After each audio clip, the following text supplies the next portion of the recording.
आपके विधायक आपसे रुक नहीं पा रहे हैं, आप देश संभालेंगे। चीन घुसाया, 40 किलोमीटर फीता लिए हुए पटवारी बने हुए घूम रहे हैं। 70 सालों से कांग्रेस ने देश को ऐसी बीमारी से ग्रस्त रखा जिससे ना तो गरीब उभर पाया और ना आदमी जाति धर्म से ऊपर उठ पाया।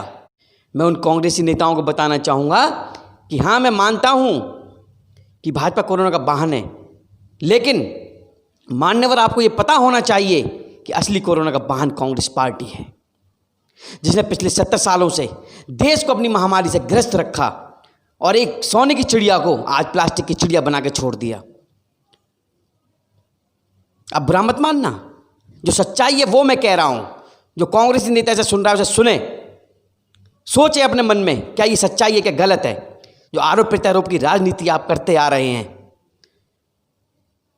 सर्जिकल स्ट्राइक हुआ नहीं हुआ, एयर स्ट्राइक हुआ नहीं हुआ, ठीक है, इनके सबूत मांगने वाले कुछ निकम्मे।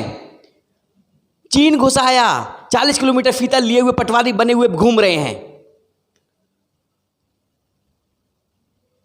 बीजेपी हमारी विधायक खरीद रही है 25-25 करोड़ में।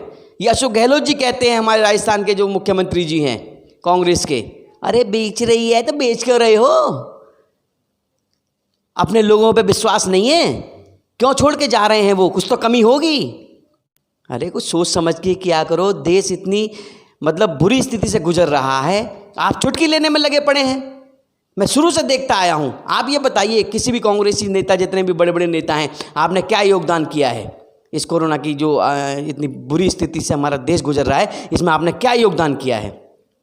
लोगों को वर्ग लाने के अलावा क्या योगदान किया है आपने?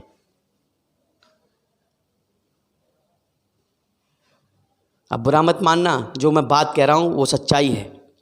70 सालों से कांग्रेस ने देश को ऐसी बीमारी से ग्रस्त रखा जिससे ना तो गरीब उभर पाया और ना आदमी जाति धर्म से ऊपर उठ पाया। ऐसा बीज बो दिया है नफरत का। लेकिन अब नया भारत है, मोदी जी का भारत है। अब सबको इस चीज़ का ज्ञान हो चुका है कि क्या गलत है क्या सही है। अब आपके भड़काने से, आपके बरगलाने से देश की जनता बरलाएगी नहीं, ये मैं बताना चाहूँगा आपको। आपके कहने में नहीं आने वाली अब देश की जनता। अब सबको पता हो चुका है। आपके विधायक आपसे रुक नहीं पा रहे हैं, आप देश संभालेंगे। आरोप लगा रहे हो 25-25 करोड़ में आपके विधायक खरीदे जा रहे हैं। कुछ तो कमी होगी जो आपको छोड़ के भाग रहे हैं विधायक। इतना बड़ा पिलर हमारे ज्योतिरादित्य सिंधिया जी थे आपकी पार्टी में, बीजेपी ज्वाइन कर लिए, किसी कारण से किए होंगे वो।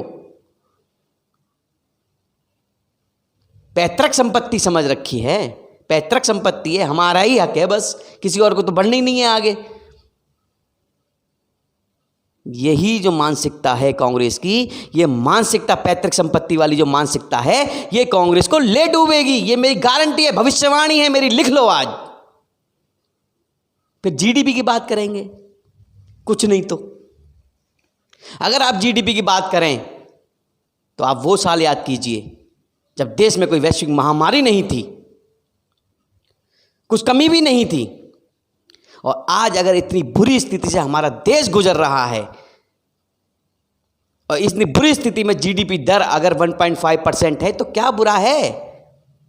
अपना समय काल याद कीजिए। इस समय तो पूरी देश, हमारा देश क्या पूरी दुनिया ऐसी स्थिति से गुजर रही है जिसमें जीडीपी तो बात की बातें हैं, पहले अपनी जान बचानी भारी पड़ रही है लोगों को। आप चुटकी लेने में लगे पड़े हैं। शर्म कीजिए, थोड़ा शर्म कीजिए। देश की जनता के साथ खिलवाड़ मत कीजिए। 70 साल बहुत खिलवाड़ किया है, पेट भर लिया होगा अब तो। राजनीति कीजिए, लेकिन राजनीति ऐसी मत कीजिए, गरीब मजदूरों के साथ राजनीति मत कीजिए आप।